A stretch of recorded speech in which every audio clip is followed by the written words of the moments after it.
Thank you, Mr. Chairman. Before I start, Mr. Chairman, I want to say thank you for your strong statement on the RICA legislation yesterday and for your leadership on this issue. It's much, much appreciated. Director Stone Manning, let me just start with this. When you came before this committee in 2021, this is before I was a member of the committee, you were asked as part of your confirmation whether you'd ever been investigated, arrested, charged by any federal, state, or local law enforcement authority for the violation of any federal, state, or local law, regulation, or ordinance other than a minor traffic offense. We asked that question of all people before the committee. You answered no. Do you stand by that testimony? Senator, I do stand by that testimony and was proud to be confirmed to do this job. What's tree spiking, Director? Senator, again, this committee engaged quite a bit in No, that's a factual question. Do you know what it is? And I do. It is. You want to tell us? Go ahead. Yeah, it's when people illegally put metal objects into trees so that they prevent a timber sale. What happens if a chainsaw hits a spike? Sometimes when a chainsaw hits a spike, it can buck the saw. Yeah, violently recoil, potentially kill or seriously maim the loggers. Yeah, which is why I notified the federal authorities that I had heard that happened. Loggers like, for instance, George Alexander, this is from an article on the Washington Post explaining what happens when trees get spiked. Loggers who are blue-collar workers, by the way, these are not wealthy people, these are not people who have had the advantages perhaps you and others have had. People like George Alexander, who, for example, in May 1987, at age 23, his chainsaw hit a tree spike. I'm quoting, his face was slashed from eye to chin, his teeth were smashed, his jaw was cut in half. That's a typical reaction when a logger hits a spike. Now, you just said, I think just a second ago, that you were involved. There were 2 people convicted in 1989 of putting 500 pounds of spikes in an Idaho forest. Senator Rich mentioned this just a moment ago. You testified you sent a letter to the Forest Service on their behalf. I have it here. The letter says, among other things, this letter sent to notify you that the post office sale, that's the forest sale in Idaho, has been spiked heavily. The reason for this action is that this piece of land is very special to the earth. It is home to the elk, deer, mountain lions, birds, and especially the trees. It goes on, I would be more than willing to pay you $1 for the sale, but you'd have to find me first, and that could be your worst nightmare. P.S. You bastards go in there anyway, and a lot of people could get hurt. Why'd you send this? Senator, as I said at the time, over 30 years ago, a really angry and turns out violent person handed me that letter and said, will you send this to the Forest Service? And you did. Why? What you just talked about in 1987 to a logger, this is 1988, 9. I understood that people could get hurt. Why didn't you notify the federal authorities? Why did you send this threatening letter on behalf of these 2 men who were convicted of crimes? I was terrified of them and wanted no involvement with them. So you wanted no involvement, but you sent a letter that says you bastards go in there anyway and a lot of people could get hurt? Why didn't you just contact the FBI or anybody, any local authority? Because the person who did this act threatened people's lives if they disclosed who did it. Yeah, in fact, you were investigated for being involved, weren't you? Here we have a letter sent to this committee from the special agent of the USDA Forest Service, Michael Merkley, who was in charge of the investigation. He says, and he details this in the letter to this committee, that he investigated you for your involvement. He says, and I'm going to quote now, grand jury subpoenas were issued for hair samples, handwriting exemplars, fingerprints. These subpoenas were served on persons suspected of being involved, having knowledge of the incident, including Ms. Tracy Stone Manning. You've testified you were never investigated, ever for anything. Why'd you lie to this committee? Senator, this committee delved deeply, went into the court records where I testified against these men. Were you issued subpoenas?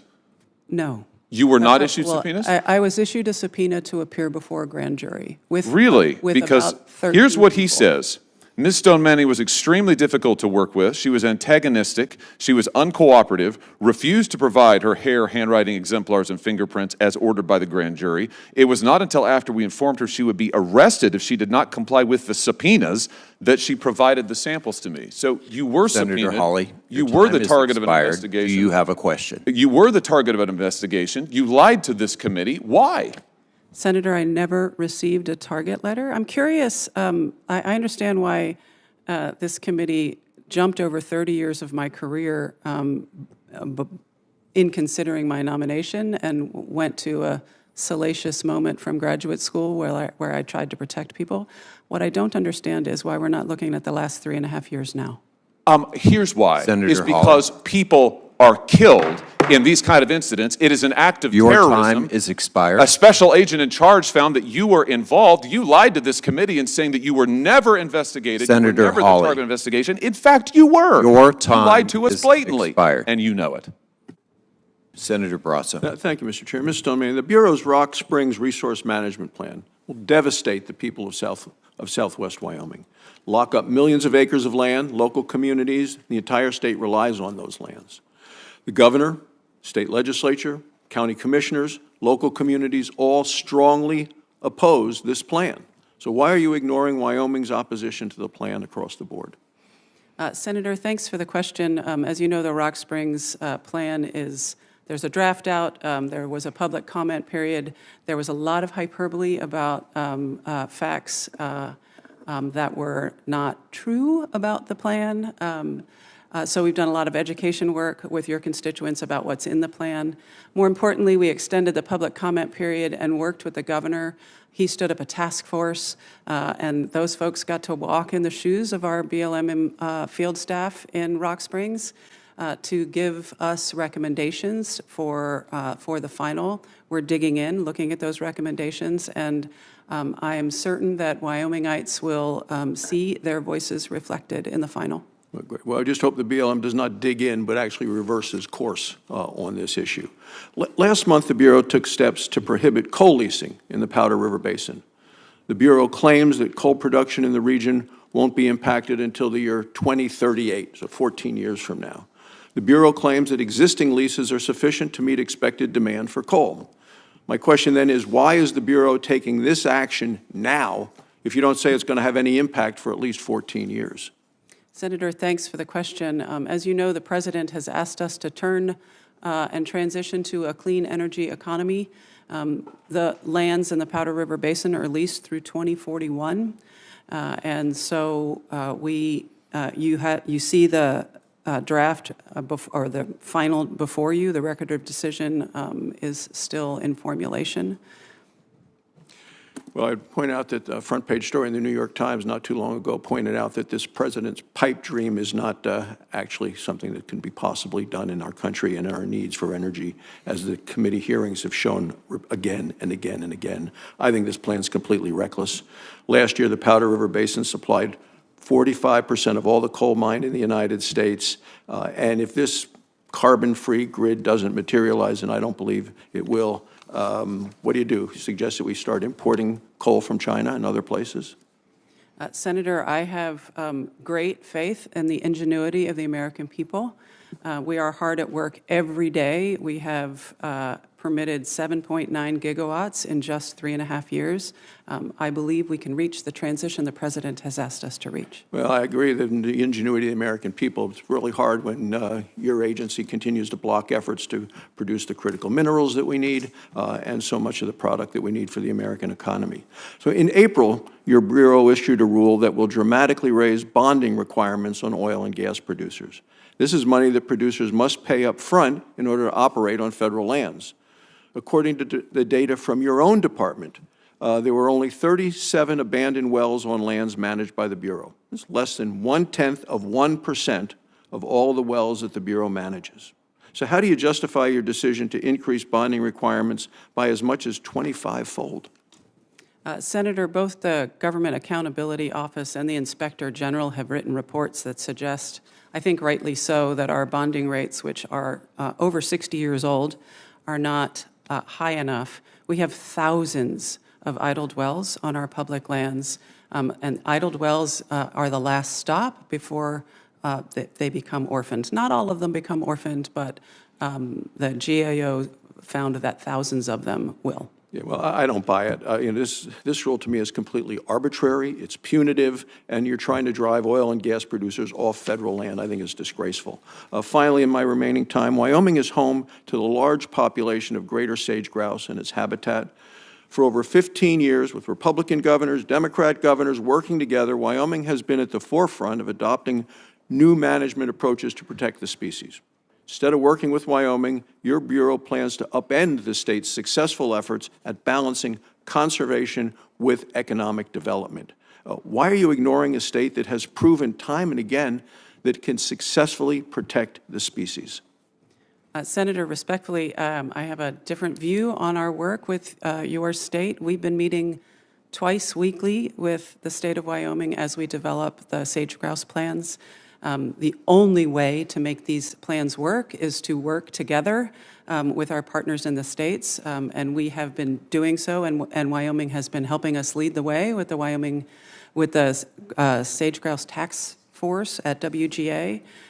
We are literally line editing the documents together, so I believe that they are going to have the durability that they need for success for the sage grouse. You know, John Kennedy spoke at the University of Wyoming in 1963, and it was part of his tour of conservation in the West. And he said, we need to maintain a living balance between man's actions and nature's reactions. I have a picture of him giving that speech. Tom Udall's dad, who was Secretary of Interior, was with him that day in Wyoming, and it just seems that the BLM has gone a long way away from maintaining a living balance and basically trying to shut down the state of Wyoming. Thank you, Mr. Chairman. Ranking Member Bross. Thank you, Mr. Chairman. Mr. Stoneman, the Bureau has yet to issue leases to the winning bidders of the December 2020 oil and gas leases. So it's now 2024, 2020 to 2024. When do you plan to issue the leases? Senator, thank you for that question. We are still working our way through multiple court decisions. When we issue them, we want them to be durable and stick. Because, you know, the law requires you issue the leases within 60 days, and it's now been over 3.5 years. So when do you plan, you know, give me a date, when you plan to issue these leases that by law should have been released? Senator, I don't have a date for you at this time. Okay. 3.5 years, long time. Again, we need a date. Next, in June of 2022, the Bureau settled a lawsuit related to oil and gas leases that it had issued between 2015 and 2020 in Wyoming. In that settlement, the Bureau agreed to update the environmental analysis of the leases. So the Bureau's Wyoming office, the state office in Wyoming of the Bureau of Land Management, says they finished updating exactly what you wanted last summer. Finished what you asked for last summer. So why is your Bureau not then released this updated analysis? Senator, again, as I was mentioning, we are reconciling different court decisions and opinions throughout the West, and we want to make sure that we are consistent. Well, it seems like a lot of foot dragging. The state officers can't issue the permits to drill on these leases, refuses to until the Bureau releases the updated analysis, which was now done which was done a year ago. So again, when will the Bureau release that analysis? I'm sorry, which analysis? The one that was done a year ago by the Bureau, Wyoming's Bureau of Land Management, based on the 2022 settlement. Yeah, again, Senator, I don't have a date for you. Yeah, well, we need a date. And this, you can see how every member of this side says this is a deliberate sabotage of American energy by an administration with this approach, which is a pipe dream about their view of when we can get to a carbon-free America. And as our hearing showed last week, Mr. Chairman, China's beaten us to this because they're putting all the energy into AI, and that puts us at a competitive world disadvantage. Final question, so we're trying to keep this under 3 minutes. So last weekend, I was at the Wyoming Stock Growers Summer Convention in Douglas. A number of folks expressed concern about the process by which your Bureau considers public comments. Does the Bureau require individuals who submit public comments to identify who they are and where they are from? Senator, I believe that is the case. And if I could revisit your last question, I don't think it's sabotage to be at record production highs for oil. and to issue 11,000 APDs. It's a sabotage of public land use of the multiple use of the lands on public land. Well, so this is the question, getting with the question at front right now. So someone from a country like China or Russia or a computer which doesn't want us to develop our energy or our mineral resources, are they allowed to submit public comments? Is that correct? Because that's what we're hearing. The answer is yes. Yeah, I assume they are. It is, yeah. yeah, so they, can the Bureau even determine then whether a comment has submitted by a human or by a machine? The answer is no, you can't. In light of all this, shouldn't the Bureau give the most weight to comments from the people and the communities who actually live, as my friend and colleague just said, of what's happening in Idaho and what's happening, who actually live and most affected by the proposals? You might have suggested that your colleague has bots putting in comments. I don't think that's true. We read the comments very thoroughly. I think that we can tell when it's a bot and when it's a Russian and when it's an actual Idahoan, as the case is with what we got from the lava project. I don't understand what you're getting at, Senator. We're getting at the fact that it seems that the comments coming in and are being counted as equal are those that have been in the land for 5 generations and those coming from communist China. Thank you, Mr. Chairman. Senator Lee. The Conservation and Landscape Health Rule that you recently finalized elevates non-use either on par with or arguably above multiple use. Now, according to FLPMA, BLM is required to manage for multiple use and for sustained yield, with multiple use referring to things like grazing, timber harvesting, energy, mining, and recreation. Can you cite a provision of FLPMA that allows for you to depart from that standard and to prioritize non-use instead of multiple use and sustained yield? What provision of FLPMA allows you to do that? Title I, Section 103 is where the multiple use definition occurs in FLPMA, and it is very explicitly clear that managing for fish and wildlife habitat, managing for natural and scenic values, those are direct words from FLPMA, is our responsibility. And yeah, look, I understand that, and that's as part of the sort of the recreation portfolio, and you've got the ability to do that. I don't think there's anything in there though that authorizes you to do exactly what you're doing here, which really is for deliberate, long-term non-use.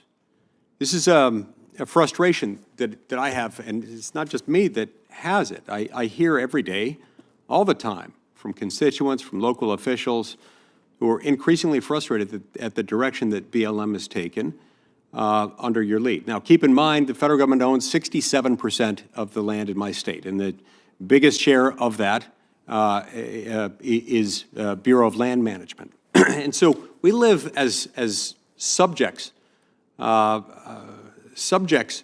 the Bureau of Land Management.